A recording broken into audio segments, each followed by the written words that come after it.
अगर दुनिया में कोई भी थिंक टैंक या research institute most ungrateful Nations या सबसे ज़्यादा एहसान फरामोश देशों की लिस्ट बनाएगा तो उसमें सबसे टॉप के ऊपर बांग्लादेश का नाम होगा। सबसे पहले तो आप ये पिक्चर्स देखिए, ये विजुअल्स हैं Bangladesh university of engineering and technology के। साइड बाय साइड ये जो दो पिक्चर्स आप देख रहे हैं ये दोनों एक ही कॉलेज की एंट्रेंस की हैं। मेन एंट्रेंस गेट के साथ ये छोटा सा गेट है जहाँ से स्टूडेंट्स पैदल चल रहे हैं। इन्होंने इस गेट के ऊपर भारत का तिरंगा झंडा नीचे ज़मीन के ऊपर रखा हुआ है या फिर आई थिंक पेंट किया हुआ है, और जो भी स्टूडेंट, स्टाफ या फिर एम्प्लॉय यूनिवर्सिटी के अंदर बाहर चल रहे हैं वो सब भारत के तिरंगे झंडे के ऊपर पैर रखते हुए जा रहे हैं। और पता है कि दुख की बात क्या है, भारत ने बांग्लादेश के इंजीनियर्स और यूथ के बेहतर फ्यूचर के लिए इसी Bangladesh university of engineering and technology की काफ़ी सारी मदद भी की है। भारत के प्रीमियर इंस्टीट्यूट IIT भुवनेश्वर और Bangladesh university of engineering and technology के बीच एक मेमोरेंडम ऑफ अंडरस्टैंडिंग भी साइन किया गया है, जिसके अंतर्गत इंजीनियरिंग एंड टेक्नोलॉजी की फील्ड में IIT इनके साथ एकेडमिक और रिसर्च की फील्ड में कोलैबोरेट करेगा।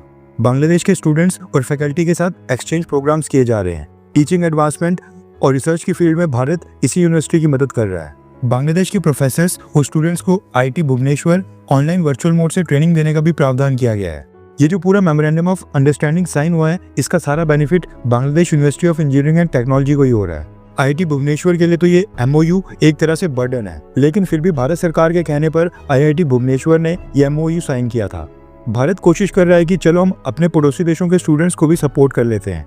हमारे IITs को ग्लोबल स्टेज के ऊपर जो एकेडमिक सक्सेस मिली है उसी का एक्सपीरियंस बांग्लादेश के साथ शेयर करेंगे, तो क्या पता ये लोग भी कुछ सीखें और इनके इंजीनियर्स और साइंटिस्ट भी वर्ल्ड स्टेज के ऊपर कम्पीट कर सकें।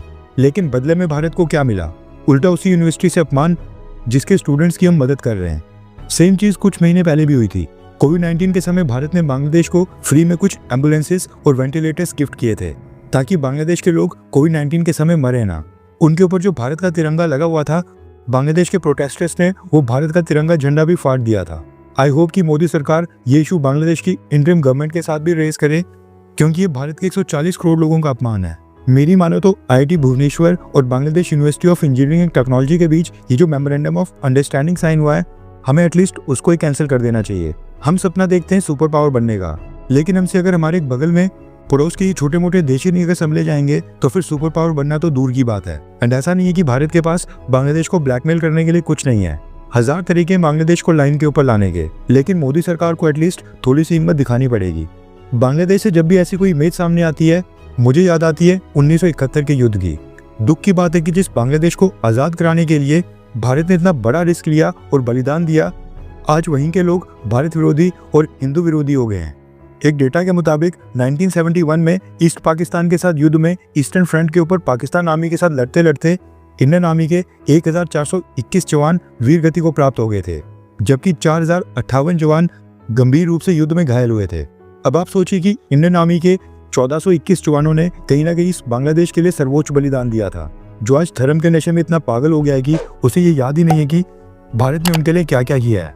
और जब पाकिस्तान रूल था तब पाकिस्तान एडमिनिस्ट्रेशन ईस्ट पाकिस्तान में इनके साथ क्या क्या करता था।